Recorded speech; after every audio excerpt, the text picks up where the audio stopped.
United we're as strong as a mountain.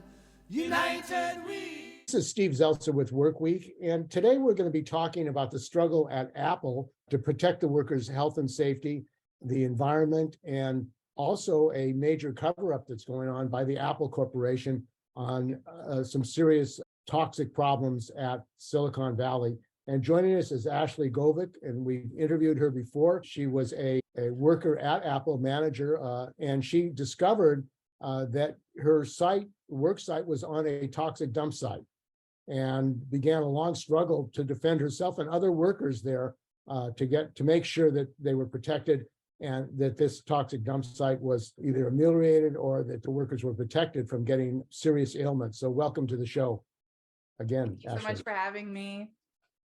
So Ashley, you recently won a decision of the NLRB that you retaliated against. Why don't you talk about the ramifications, because this is historic. This is the first really a decision by the NLRB that they're actually retaliating against a worker who blows the whistle on them and raises some serious health and safety concerns. So what exactly happened with this decision? So I have 3 charges with the NLRB. 3 of them are about the retaliation I faced. Those have not actually had the decision of merit yet. The 2 ones that were decided on Monday were employee policies, and not just, vaguely some employee policies. I had filed charges of like my employment contract, Apple's NDAs, Apple's business conduct policy, Apple's policies about what is confidential information and what is not, whether employees can talk to the press, whether employees can post on social media, all of that sort of I huge, and I've posted on Twitter today. Folks can go look if they want to actually see those filings, and I included the actual policies. So it's a huge chunk of Apple's corporate operations related to employment and labor. I also noted this terrible email that Tim Cook sent himself to workers on September 21 in 2021, where he was criticizing that employees talked to reporters about a meeting where Tim Cook talked about things like pay equity and other benefits. And he claimed that any kind of thing discussed in an internal meeting is confidential and can't be discussed or shared, and that they will hunt down anyone that leaks said confidential information. And these policies that I had sent to the NLRB also, Apple defined confidential proprietary information as anything non-public or vaguely business information. These are, even when we have not so pro-labor leadership in our national labor agencies, these are the sort of things that just don't fly. You can't tell workers that anything non-public is confidential, and if they were to share it, they would be terminated. Because that includes just basic work conditions, pay, that would reporting things to a government if you thought that something unlawful was going on. And Apple has operated. It's one of the, these big tech companies, big companies where they like to keep stuff confidential, but Apple has prided itself for almost 50 years of being the most secretive company in the world. They actually brag about not letting employees talk about anything ever that happens at work or they do at work or occurs related in proximity to work, right? I just saw someone who posted. It's like working for the CIA or something. They tell us that in new employee orientation.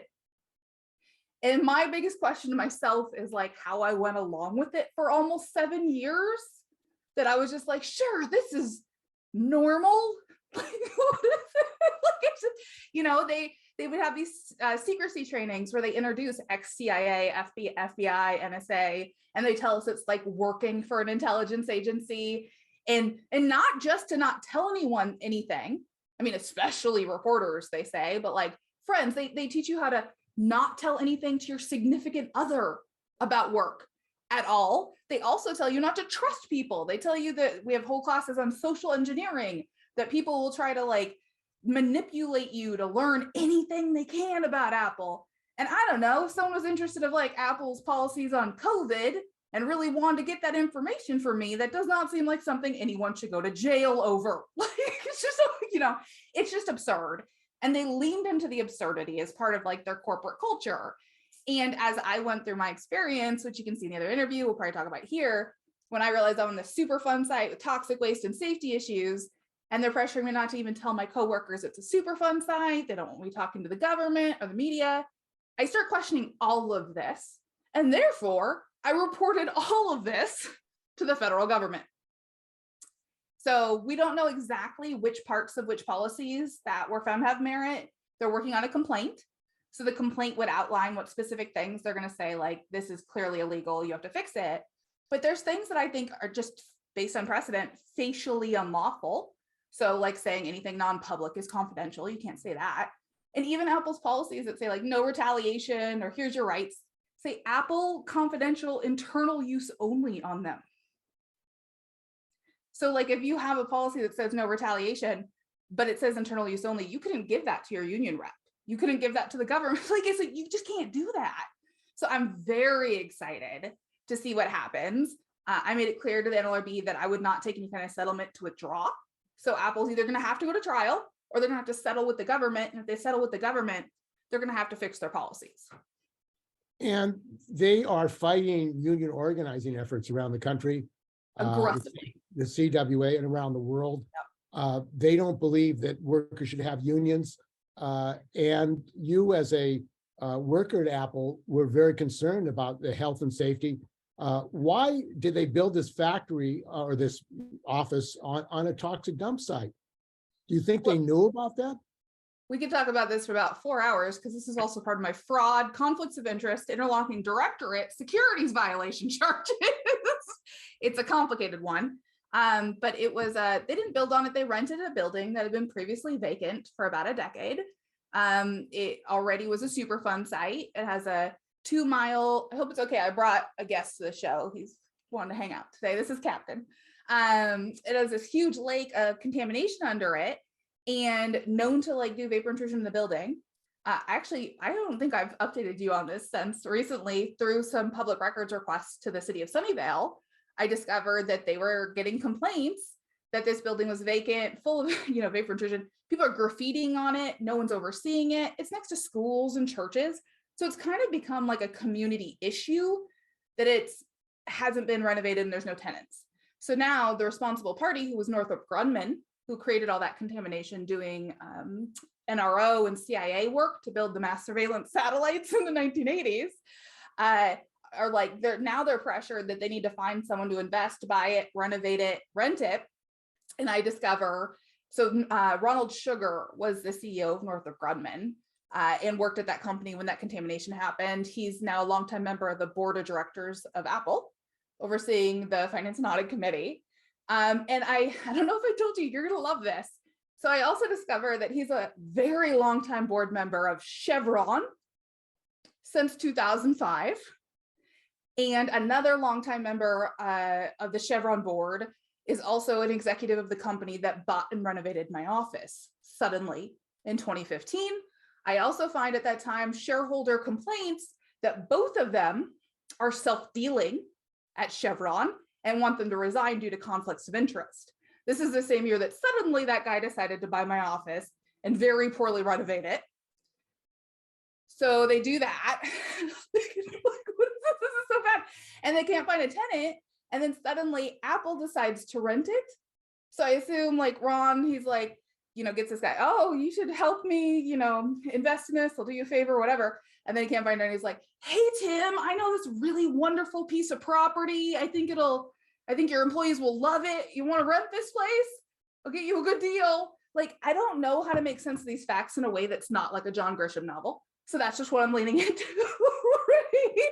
And then so Apple does, they move in, and I found their building. The last time we talked, I had said something. We were talking about the HVAC that's pulling in the chemicals from up in the roof that they discovered during the safety inspection due to my disclosures. And I was like, let's just assume best intent that they didn't know that was happening, but then they find out because of my disclosures, per public records request, that was a feature. So Apple's like last minute scrambling to finish all the construction to move people in, and they didn't want to pay extra money to do these screens on the roof to like cover up the machinery behind it. If you know Silicon Valley, this is the whole thing. And so to keep it shorter, They purposely sawed down the vents with all the contamination that's supposed to be coming up. It sounds like didn't even tell Northrop Grumman. Like they cut them like just to the cap and then just stuck the HVAC chiller on top of it and called it good. And it sounds like Northrop Grumman discovered it in 2020 and was like, you did what? And the EPA discovers in 2021 and they're like, and then now Apple's still refusing to fix it, claiming it would violate local laws, which the local laws apparently are that they'd have to pay more money to have higher fences to cover it if they raise it. So I have since filed additional complaints to the city of Sunnyvale, Cal OSHA, and the EPA and notified all of them of such, including all these public records about the screens and roof, and said, mutually assured destruction. Can someone please go figure out what's going on and fix this? To answer your question. And you file these complaints. I mean, OSHA is supposed to be there to protect workers. Did OSHA ever make an inspection of this facility? No, and I had tried to complain to OSHA, I believe while I was still an employee towards the end, just like with vapor intrusion and telling us not to talk about safety. They claim that because it's a Superfund site, they have zero jurisdiction, which is not true. But she like hung up on me. She wouldn't even report it. And I had filed another complaint later when I discovered there was the inspection and issues, and they still closed it, saying. And this is Gavin Newsom, who's probably friends with Apple, like he's friends with Musk at Tesla. I mean, these are the buddies, and there are less than 200 OSHA inspectors for 18 million workers in California. So I will send you a picture to put in this video that I found in one of the articles with Tim Cook and Gavin Newsom sitting right next to each other on a couch, pointing at a map together that someone aptly captioned, "That's where Ashley lives." So basically, these government agencies you've discovered have been captured by Apple, and Apple even hires top Obama officials. What did you discover when you filed the complaint and you discovered that, in fact, you were talking with the same officials who had been in charge of the EPA? What was that all about? Yeah, so when Apple was acting really weird with me, one of the things I started bringing up was concerns. So Lisa Jackson used to run the US EPA from 2009 to 2013, I believe, under Obama. She resigned in disgrace due to a bunch of scandals about public records requests and whistleblowers and corruption concerns, and then joined Apple. And I was concerned that I might not have actual, a due process type engagement with the EPA, considering their prior boss works for my CEO. And then I was also expressing concerns that, is this incestuous or what? She brought over most of her staff too. Like most of her senior staff from the EPA now work for Apple Government Affairs. I could talk about this for 10 hours, but we'll put a pin in that. The other concern I had when Apple was telling me things like, I don't have a right to know, I shouldn't tell anyone about my concerns. When I was pointing out like stuff they could do better, they're like, we only do what's absolutely required by the law. I think I've heard that before. I've heard that before. And then I'm pointing though to statements that Lisa's making publicly on behalf of Apple, including to shareholders, talking about their environmental and safety policies that are directly in contradiction with their actual practices. Apple didn't like that. And so that ended up in my SEC complaint too, and all this, because it's completely backwards. But then I also just find out she was meddling. When I first reported Apple to the EPA through FOIA requests, they turned around to meet with Apple to figure out how to respond to me. And it was the woman who used to work with her and did like press for her. So that was concerning. I don't know if I told you this one since I found it. This is a recent discovery too. Apparently in November 2021, so after the inspection, they find issues, I'm fired. Lisa Jackson emails the current head of the EPA, Michael Reagan, a letter of recommendation for who she wants appointed to oversee Region 9 of the EPA, overseeing my office from her Apple email account. Is that a conflict of interest? I don't even know what to call that. I think that's like obstruction of justice at this point. I'm like, if you're under investigation for violation of statutes that are supposed to be enforced by the EPA, again, this is not their first time, right? And you are actively meddling to the point that you're trying to choose the executive that would oversee the investigation into you. So it's just, every day is a new level of hell of just learning. Yeah, you get these suspicions of like, I think there might be a conflict of interest, like the Ronald Sugar thing. And then I find that, oh, actually, he was on the same board of the guy who bought the office, and there were shareholder complaints about their conflicts of interest, which and so it just. Well, the oversight agencies, SEC, they enforced the regulations and rules on Apple. I have not seen them actually act on Apple. I haven't looked, but I have not seen anything in recent history other than that one top Apple lawyer who got charged.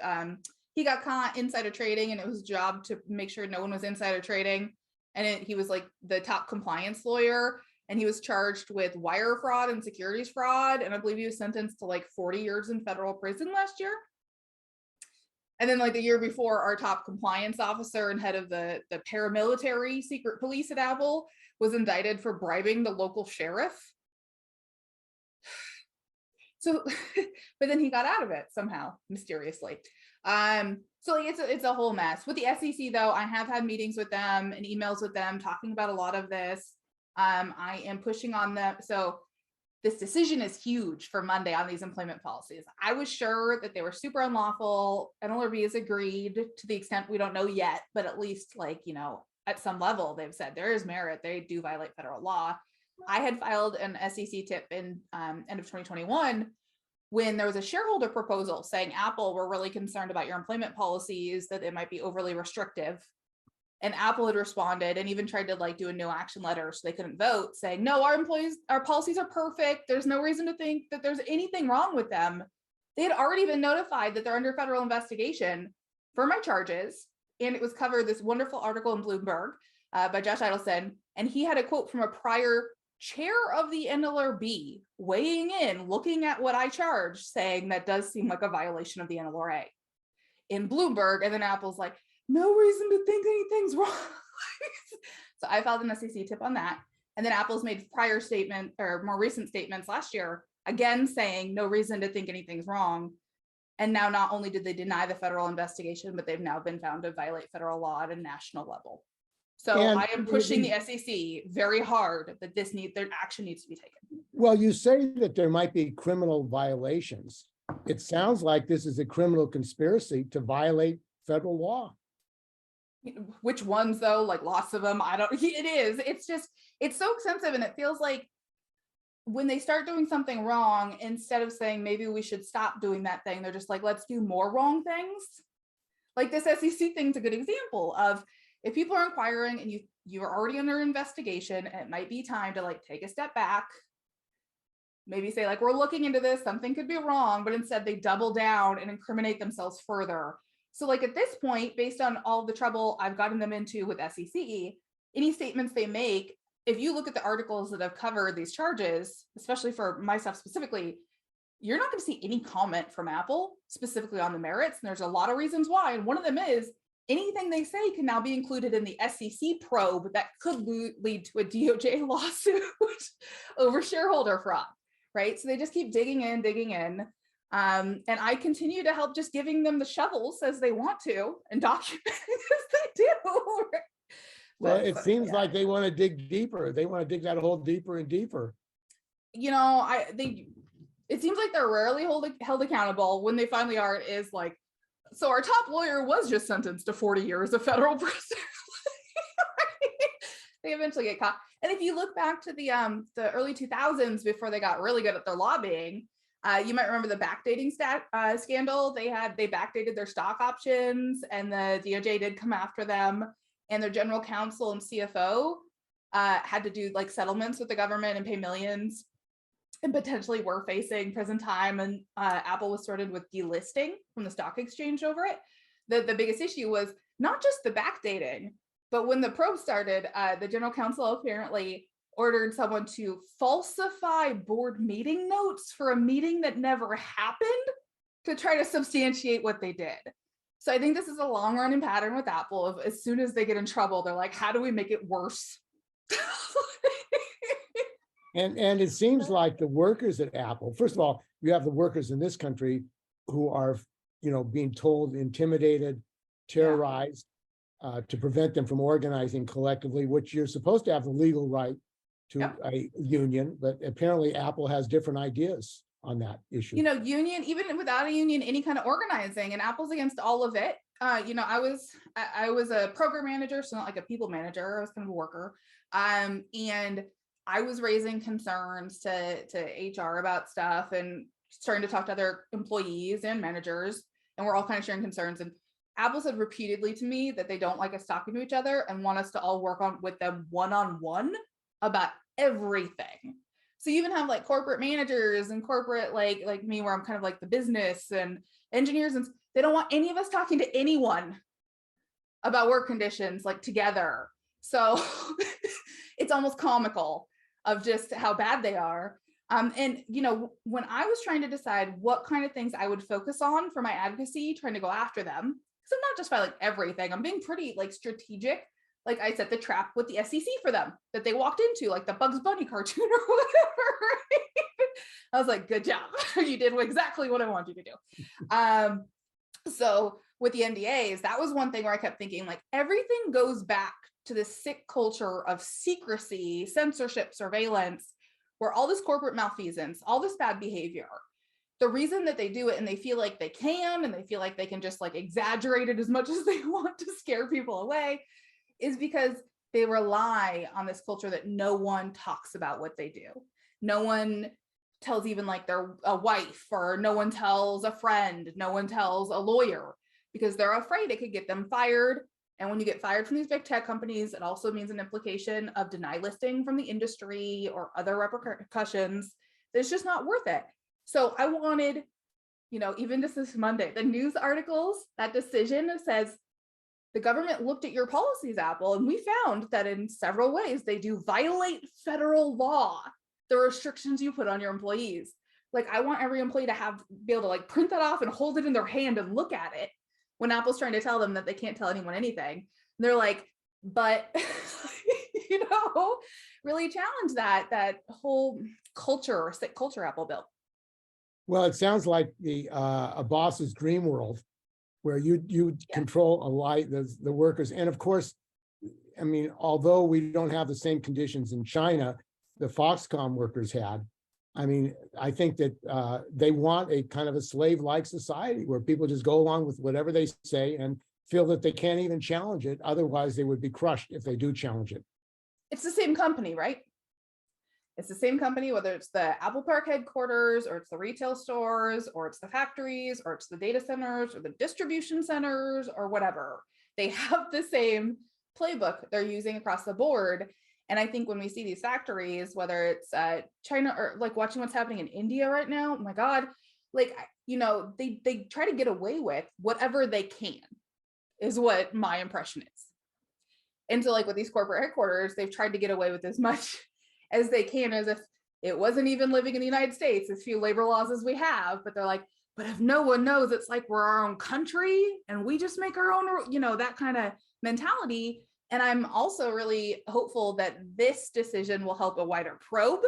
You better believe that, I notified SEC, who also has their rules about no overbroad policies. And I said, this violates yours too.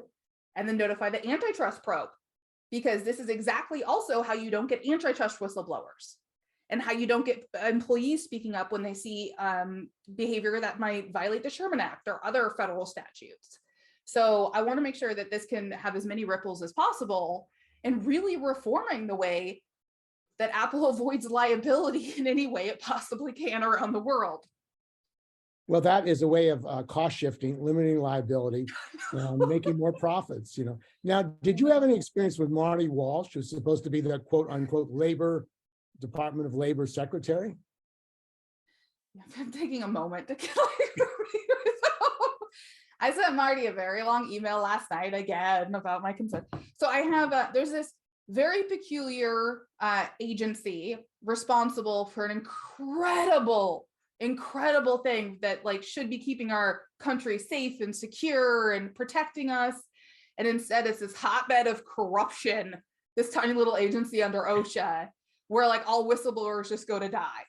So I filed it's under US Department of Labor, OSHA Whistleblower Protection Program. They oversee like over 20 federal statutes, including like consumer safety and like airplane safety and all this really important stuff.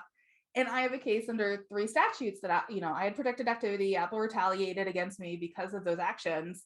And it's just been all the conduct I've seen from the regional offices I've been dealing with on the West Coast has been outright like intimidation, retaliation, obstruction. How did they intimidate you at OSHA? How did OSHA intimidate a whistleblower who has valid health and safety issues? That's supposed to be illegal, and that's supposed to be their job to go after Apple. I mean, they've tried to like dismiss my case 3 times now without investigating it or without explanation. And like, I've gotten so good at this now of like, I hear something like that and I'm like, hold tight, I'm going to do a FOIA request to see what you were just talking about with your man. And then I get it. And I'm like, looks like actually, and they're like, whoops, okay, nope, you're still here. We're still looking into it. So like, I have been in battle with this agency for over a year, right? So they'll, when like the first time she tried to dismiss it, she's like, well, it sounds like, you were unreasonable and there were actually no safety concerns. And I was like, send her this, I was like, did you read this? And they're like, oh, well, maybe that, like, so they're like reading my employer's position statement, trying to gaslight me. The intimidation went really far. Like last year in September, I had escalated because it seemed like they weren't investigating anything. They'd already tried to throw out my case. FOIA results showed that they actually didn't investigate anything until I complained to the solicitor and OIG that November. And so I'm like, what are you guys doing? I want my case transferred. I get on this phone call and surprise, it's a deputy administrator for the entire region who's a naval captain on the phone. And he's like, don't record this. And then just like tells me I don't get due process. And, it just is what it is. He calls it called like customer service. Says they're just I'll get a letter and I can have with my appeal options in 6 weeks. And I'm like, you're dismissing my stuff. You haven't investigated. He's like, well, you'll find out when you get the letter. So they're trying to get me to withdraw my charges.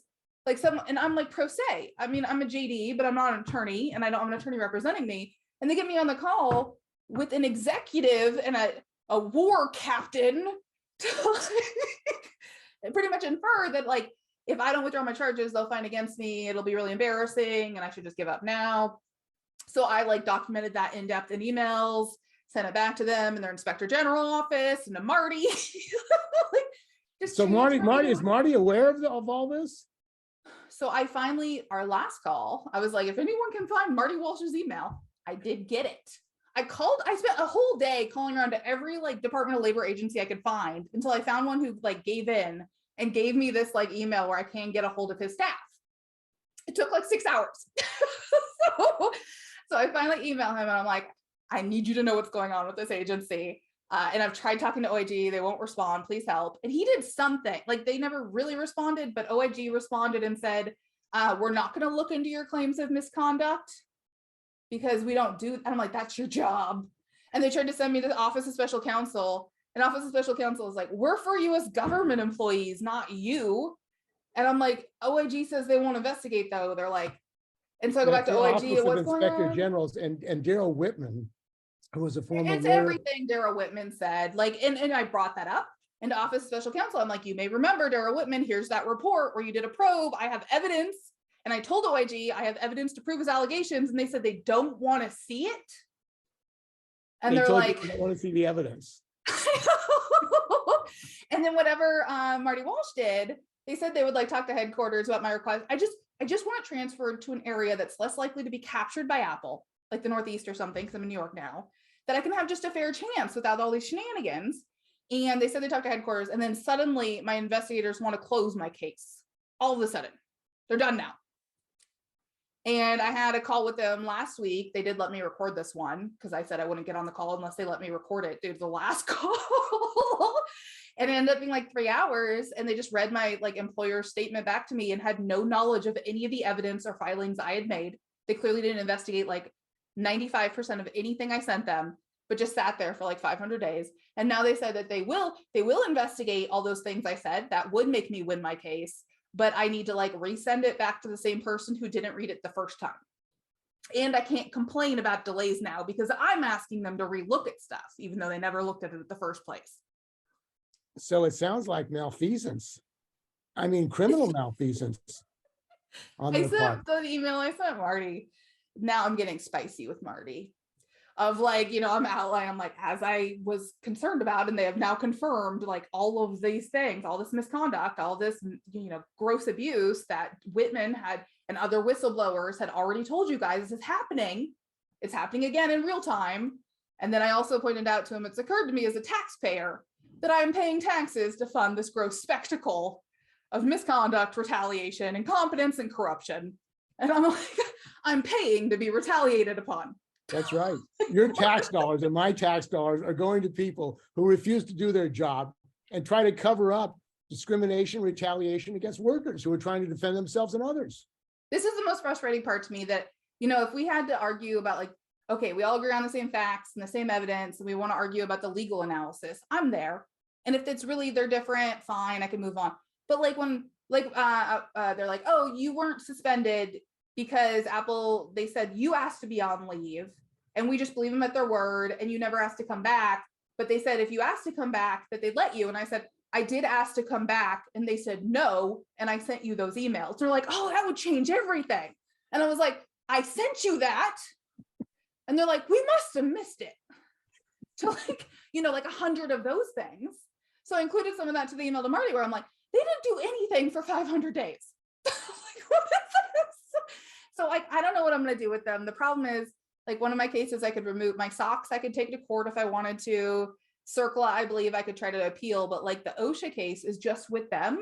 And I get way more like money if I win to remedy my harm if they're all combined, because they violated 3 federal statutes.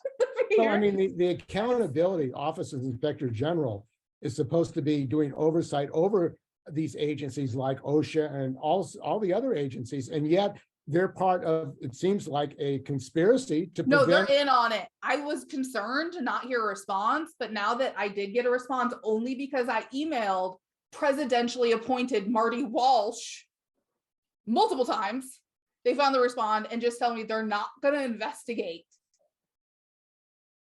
And I mean, that's bad enough on its own, right? But Daryl Whitman, everyone that's watching this, if you don't know the name Daryl Whitman, please go look him up online, read his complaints, the news coverage, the wonderful interviews he did with Steve, all of his allegations. And there's a lot of other whistleblowers that also came forward and validated what he said, of just this pattern of they don't even attempt to investigate. They'll just read the like employer position statements. They won't give any due process. They'll try to intimidate people to withdraw their charges. And it generally seems to be for these bigger corporations, which, it's so. So, I mean, you've been able to fight back and file these complaints and pursue them. And they must be spending a lot of time fighting you, Ashley, to try to prevent you from going forward. It would be so much easier for them if they just decided to work with me, which is what I told Apple a year and a half ago, and they clearly didn't believe me. And I mean, the accountability, I mean, in Daryl's case, he filed a report on a case, and then they told him that he should change his report, which is a felony. There seems to be a tremendous number of criminal violations by OSHA, by the OIG, which legally they're not being held accountable. The Attorney General doesn't hold them accountable. It seems like it's an out of control government, which has been captured by these companies, and that Apple and Morgan Stanley and these major corporations, PG&E, Wells Fargo, Wells Fargo is another one, where Wells Fargo illegally setting up fraud, ordering workers to commit fraud, and Eric Holder allowed the president of Wells Fargo, CEO, to leave with $100 million. Did you see that Apple announced last year that, they're going to be open to some of this criticism. So they're going to hire someone to investigate their civil rights internally and write a report. Guess who they chose? Ooh. Eric Holder. Eric Holder. He's going to do a good job for them. Huh? He's going to do a press release for them. But because he has, he's U.S. government, for people who have not been exposed to the world we have and have had to awaken to the way the world works, right? But if I'm just a normal person who's like naive and living in my nice little bubble, and I'm like, oh, the U.S. government, ex-U.S. government official is going to investigate, so we'll definitely know the truth. And I see that and I'm like, he's going to drag it out for like 3 years too, probably, to be like, no one interfere. Eric Holder's looking into it. I'm sure he's making a lot of money too. I'm sure they're paying him a ton. Well, the money that they pay these lawyers, I mean, tremendous sums to fight you and to fight other workers and to fight unions that want to organize. I mean, the whole appeal process, there's no teeth in it. And OSHA, in the case of this company, but also Amazon, there have been injuries, deaths from failure to protect health and safety, and no one's held accountable. Bezos and the billionaires basically have an open hand.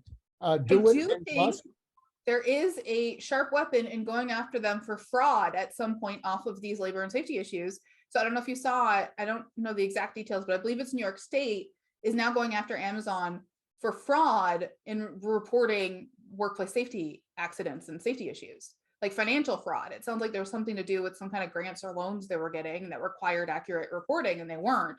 So I spin these little webs, like I was saying, like, Apple, you're doing that. I have a feeling you're going to keep doing like worse things. So let's create a net for you to fall into where you start, like, and report all of it.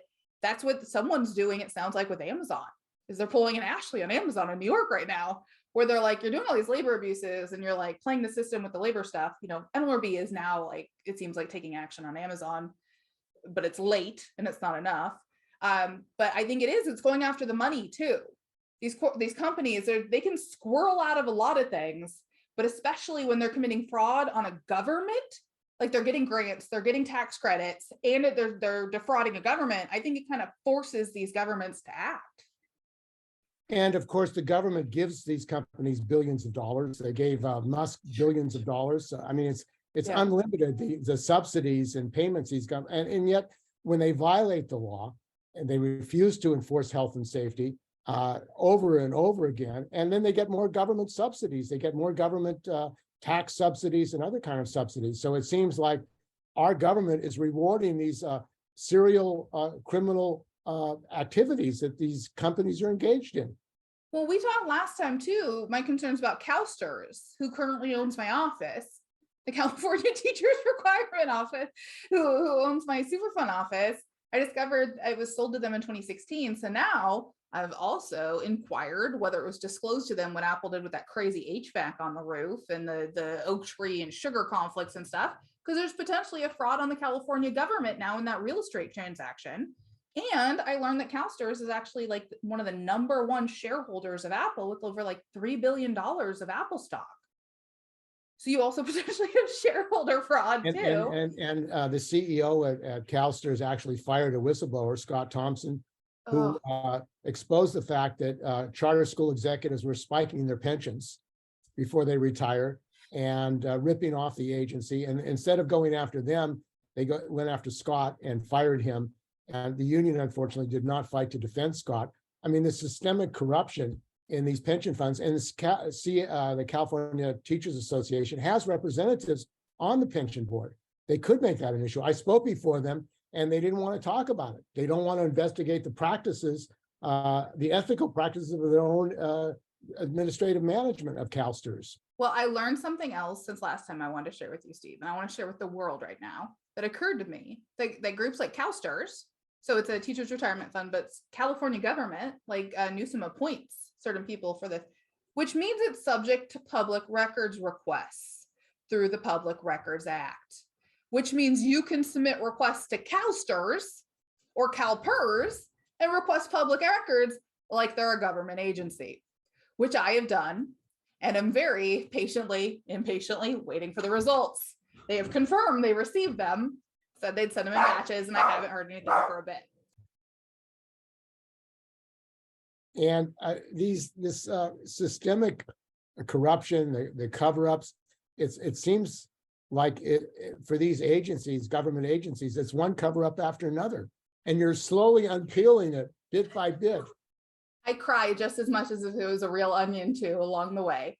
But I feel like I wonder how many times when you start doing this and you start pulling all those threads like I am, and a lot of this is public records requests of just, once I get a lead, I'm like, I want to learn more about that. Going deep into Chevron SEC filings for a weekend where I was like, what did I do in a past life that this is now what I do with my time? But it gave me the key to proving not just like I have a concern of conflict of interest of I have in-hand proof there was a known conflict of interest with shareholder filings to the SEC at that time it occurred, right? So I think the more you get that, where, it's not just, I have a feeling, it's, these are known facts, and now they're connected in this web of corruption. As I was digging into Chevron, I also realized that Ron Sugar's on a lot of boards. So Apple, Uber, he thought that was a great company to take over. I don't know if you're like, Uber is a shit show, just generally. Amgen, the Northrop Grumman, he had been off of it, but I found through his 990s, his nonprofit forms, or his whatever, was trading millions of dollars of Northrop stock in 2016 and 17.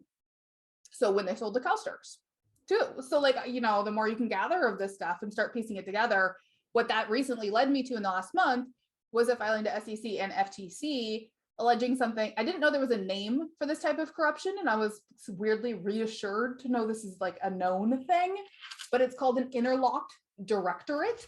And it's when you have enough boards of directors of huge companies where there's shared directors on multiple of these companies, that it's basically one mega board of directors with a number of huge companies. And the reason there's a name for it, and it's a known issue under antitrust laws, is because they've done research that the amount of corporate malfeasance, misconduct, fraud, bribery, general corruption is like exponentially higher when you have interlocked directorates.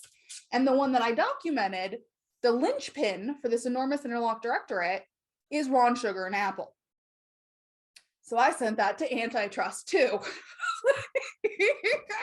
Right? Well, it sounds like with the oligarchy and capitalism now, the monopolization of these companies. I mean, it's one big oligarchy. It is. Like the Russians and the Chinese. I mean, it's the same thing. I mean, they're all interlocked. And when they attack the Chinese, it's going on right here. It's like, the same business. And, I think we should all be concerned, especially, I think a lot of us, there could be whistleblowers and the government would listen. And I just told you about that department. So like, don't think something good's going to come out of that. No one's coming to help. So then you're just relying on these companies to do the right thing. And like this interlocked directorate, it's, Apple and Uber and Northrop and stuff too, but Johnson & Johnson is a big part of it. They make drugs that we rely on, there's some of the parts of it. Honeywell, like the defense manufacturer stuff too, Boeing, Honeywell, they make like airplanes and stuff we'd hope would be safe. Go watch that Boeing documentary. I saw it. And, Boeing knew that there were problems. They hid the problems. They outsourced to South Carolina their production, where there wasn't health and safety conditions. It's union busting. They want to prevent the workers in South Carolina from having a union. So they conspired. I mean, it is a conspiracy. Retaliate against whistleblowers. Retaliate against whistleblowers. Like, and nothing happens to them. No executives go to jail. None of these people face criminal action. I mean, if you or I violated the law, they would put us in the jail and throw the key away. These people, they violate it over and over again, and they get off scot-free. Not just that. And here's something I put together that sent me to a new level of depression in this last month. So remember Ron Sugar and Chevron? Can you think of a Chevron whistleblower who was retaliated upon to the point of violating international human rights? His name is Steve Donziger. Stephen Donziger blew the whistle on Chevron while Ronald Sugar was lead chair of the board of directors of Chevron. If you're not familiar with Steve Donziger, also everyone go search him online. Chevron sued this lawyer this lawyer sued Chevron for human rights violations in South America, won, huge win. They were because Chevron was doing egregious stuff. Chevron responded by suing this human rights lawyer, for RICO. They got him under house arrest, contempt of court. They got him disbarred. So it's not just, they get away with stuff, but they're also able to just destroy people's lives who try to fight them. And I had this moment of I'm like honored Steve Donziger and being retaliated by the same people though, because I love Steve Donziger. What an honor. But I think when you see, especially when I realized how connected Chevron was to Apple, I didn't think those two were related. And then all these in this directorate. So each of those agencies that are able to capture or each of those companies are able to capture government agencies, if they're also a mega board, that means they've all kind of captured everyone else together. Like it's a mega capture too. And I think that might be how you see companies like a Chevron or an Apple get away with like literal murder, it feels like, right? You're like, and the Democrats, well, they control Congress, they control the oversight.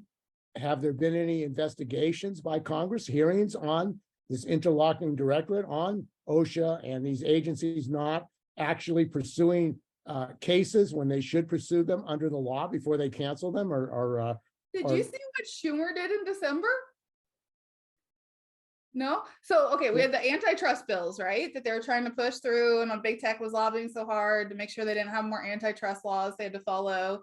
And they had all the votes. They could have just, passed this law and there'd be more protections against the antitrust. Chuck Schumer is solely responsible for blocking that vote for big tech. He went in and said, we'll pass these laws, but only for everyone else except big tech.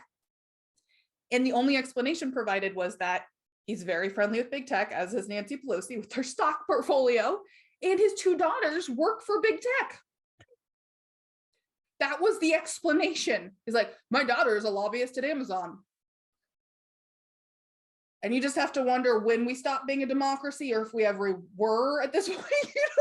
Well, I mean, Pelosi was blocking even having a ban on stock dealing by Congress people. So obviously, you don't want to ban the Congress people from stock trading on information that they have about what's going on, like the COVID drugs, the whole drug thing.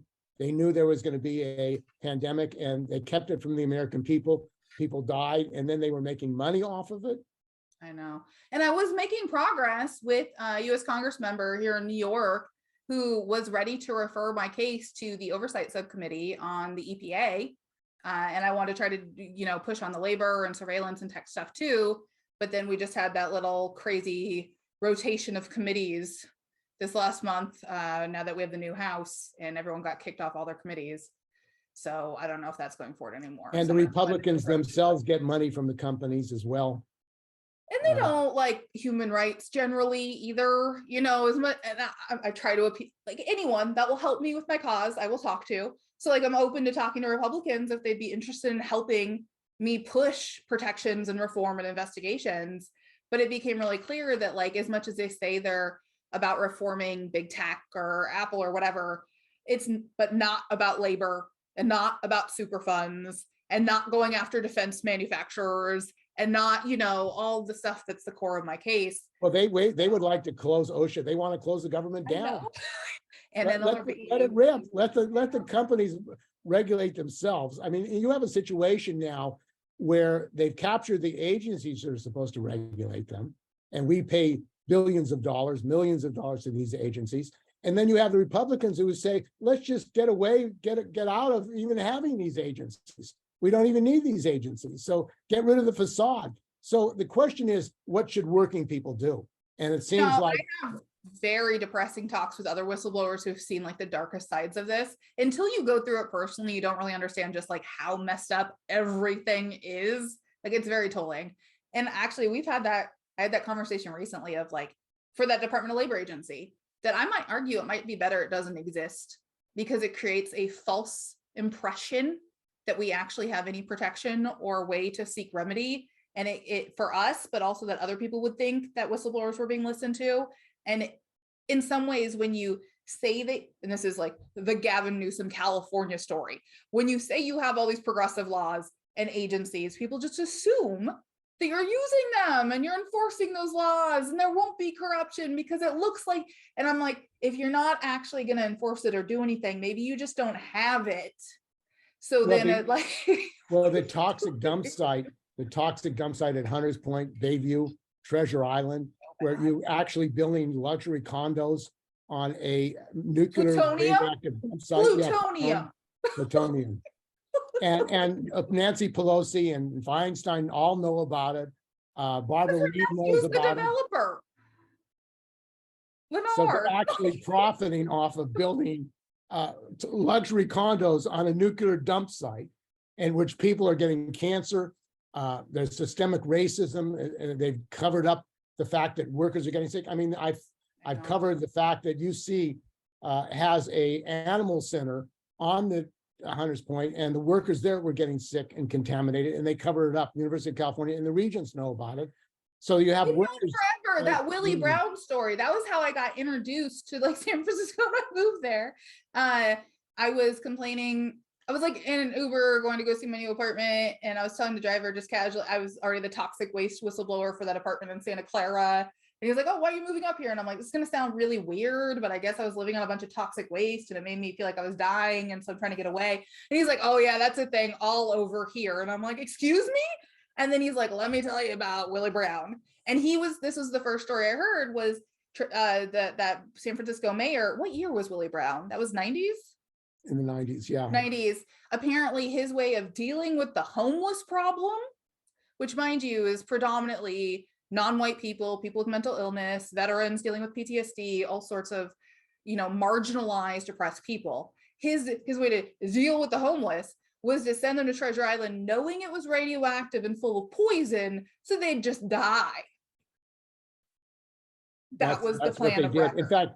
In fact, London Breed, who Willie Brown appointed to be in charge of Treasure Island, she's had relatives at Hunters Point, where she's from, die from cancer because of a polluted dump site, and yet she's part of the cover-up. In fact, they had Amy Brunell, who was an environmental engineer for the city and county of San Francisco. She still is working for the city of San Francisco. Her salary is paid for by Lennar, the developer.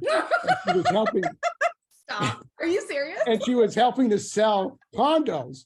Lennar would have her, if somebody had a question about whether or not it was safe, they would have her call Amy Brunell. If she's fine, she'll tell you as an environmental engineer for the city and county of San Francisco whether it's safe. So give her a call. So she was actually a sales representative of Lennar, working for the city and county of San Francisco, paid for by Lennar, and she's still working for the city under London Breed. The Board of Supervisors know about it, and they haven't done anything. I mean, talk about corruption on corruption. It's like a Twilight Zone episode. You just keep going deeper, and I know it's true. You hear, if anyone that's I get a lot of tech people who chime in that get to listen to hazardous waste, which I love. Hey, all the tech people here, and you're learning about hazardous waste. But you hear these stories, and the first time you start hearing them, you're like, that can't be true. And so then you go search online and you find the articles and you're like, oh my God, that's true. And then you hear the next part and you're like, that can't be true. And then you're like, that's true. And then you're 10 minutes into the rant you just gave and you're like, it's all, and then I'm welcome everyone. Welcome to our team. This is why we do what we do. I kind of early on in my fight when I went public with Apple, which I never planned on, and it kind of just happened, but it became clear to me that I had a couple paths I could take. And one of them would be a pundit. I can set to very specific topics and say stuff that is very mainstream media friendly. And, I could ride that wave and maybe make a little change, but I'd have to be essentially give myself my own NDA about things I wouldn't talk about, which number one would be everything we're talking about right now, right?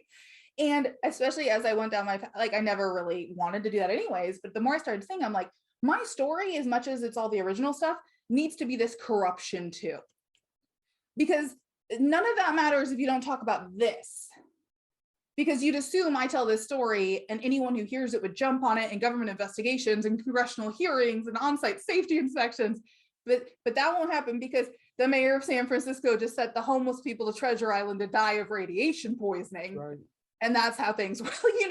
It's just so.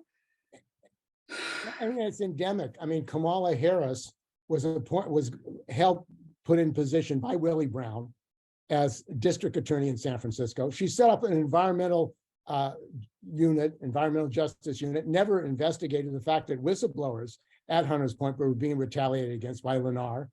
She becomes attorney general, and she covers up the criminal activity of Lennar and Tetra Tech, which were supposed to do inspections. Over $1 billion was spent on a supposed cleanup of Hunters Point and Treasure Island, and they admitted there was fraud. Two of the executives went to jail. There were never any congressional hearings about what happened to $1 billion. It's the largest environmental scandal, federal scandal in the United States. And, when the Republicans were in charge, did they do an investigation? Did they have congressional hearings about it? Nope. Well, and I think too, for just like for perspective for people, I mean, we could probably just go down random ass rabbit holes too and talk all day. But like, if you think about issues in Silicon Valley, in San Francisco, with these types of corruption and safety issues, like think about it, if San Francisco is one of the biggest ports in the United States, think about trade, think about commerce, think about safety, think about all that stuff. Silicon Valley, like this is a hub of technology for the world.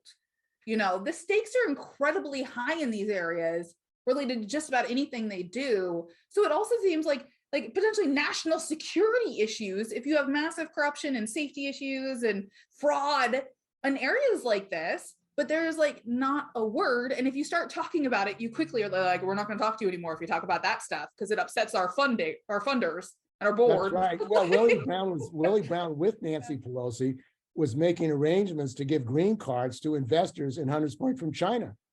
So they were giving money, millions and millions of dollars, for the investment in a project to build luxury condos in a nuclear radioactive dump site, and in return getting a green card, helped by Nancy Pelosi. So, I mean, it's like the whole process of corruption it's all interwoven, and I think they're like all mutually assured destruction at this point. So like I bring up my stuff with sugar and they're like, but if he goes down, then we go down for all the stuff we're doing too. I think at this point it's just kind of everyone has each other's back because they're all doing some kind of misconduct involved in some kind of cover up. And I mean, the unions, the AFL-CIO, the unions, the CWA, and I'm a member of the CWA, they should be demanding congressional hearings on Apple, what's happened with that site, and the criminal cover-up. I mean, the conspiracy and the fact that these agencies, which are supposed to represent workers and stockholders and others, they're basically not getting the protection. I mean, when Daryl interviewed a whistleblower from Morgan Stanley, and they were fraudulently selling retirement funds, insider dealing that were improper. And what happened? We went to a congresswoman who's supposed to be representing whistleblowers. Nothing happens. Yeah. So they don't want to upset their donors. They don't want to upset their network, their caucuses, their retirement options, their, the whole list of stuff. And so everything's set up so people don't listen. Back to like the NBA win on Monday. So when you say like, it would be great to have unions who might be able to speak up and help on this stuff, I was told not to tell people where I work. I was told not to say it was a super fun site. I was told not to talk about my safety concerns. And then when their weapons of NDAs say that anything non-public is confidential and they will fire you and knowing that if you want to try to fight Apple over an egregious termination, I'm over 500 days now and have only faced more retaliation. I won my unemployment insurance appeal, which it occurred to me was taxed by the federal government. So I got less unemployment insurance money because I had to pay the US Department of Labor to further retaliate against me.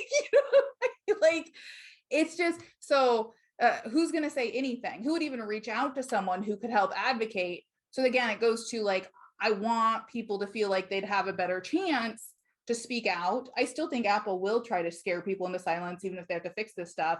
But now they at least have this finding. They have a headline they can show that says like, no, it does sound like you're a little over the top. And so how can people find out? How can people find out more, Ashley, about your case and your documents? You must have tremendous numbers of documents at this point. Yeah, and they're public. So go to ashleygjovik.com, ASHLEYGJOVIK.com. We'll put in the doobly-doo. And in there, I link to all my lawsuits. I posted a lot of my legal filings and memos. I posted a lot of the evidence. I have like a GitHub where you can go look through it. I've posted links to the FOIA requests I've done with the documents that have come back. And then I was like live tweeting the retaliation from like being suspended until I was fired. That's still archived too. Like lots of stuff you can learn, get connected to. You can follow me on Twitter. I tend to post all the terrible stuff as it happens in real time. It's like listening to a real crime podcast, but it's my Twitter account. People seem to be into it. And then feel free to reach out to. So I'm a lawyer, but not an attorney, and I don't give any legal advice. And unfortunately, I can't help with any legal cases, but always happy to talk about corruption and toxic waste and organizing and how we can try to make change on any of this, because it's desperately needed, and it is a David and Goliath fight. And Apple workers should get together, Yep. like workers at these other companies, and start fighting collectively so Yep. that they have power, because they do have the power if they're organized. They do. I have also seen wonderful like community action. So if you're an Apple worker or another worker on one of these toxic sites, you know, band together with the other businesses next door, with the houses, the churches, the groups. You know, I've seen community action that way too. And it's really inspiring because it's all the people with the same, you know, cancer exposure. So yeah, the more we can do together, talk to each other, and be public about this. And let's plug your next Twitter protest too. The last one was wonderful outside the Twitter headquarters, the murals. Well, protest. we're doing another one, but we're also autopilot to Mars. We're actually going to have an event at Tesla. Yeah. And we're going to have an unveiling of a painting for Musk on his trip to Mars, the autopilot to Mars. And that's another example of the unbridled criminal activity of Newsom and the federal government, which is allowing Musk to test his cars on people on autopilot, selling these cars and advertising them, and they're killing and injuring people. There's Teslas and allowed to get away with it. People are being murdered because of the malfeasance of Newsom and Biden, the Biden administration, Department of Transportation, Buttigieg. However you say, Pete, who's really bad at transportation.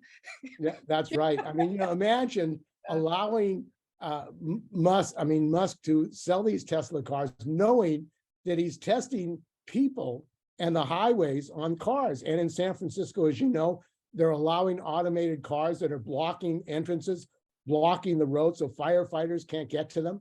And yet the Newsom's Department of Transportation allowing this unregulated madness of these billionaires who are basically don't give a damn whether people die, don't give a damn whether fire departments can't go to a fire, to a home to save somebody, because they want to make profit. And that's what this is really all about, the profiteering of these companies who control not only the companies, but the government. And I think that's what we're facing with, a systemic struggle, which really is only going to be resolved when working people get together, organize collectively, and take the power from these bastards and criminals. I think that's what we're and make we're some seeing noise. here. Yeah. And thank you for doing that, for how you've been doing this so long. You give me inspiration. I'm like, I can keep going. I won't get, Steve's been doing this for so long. I can hang in there. He got through this.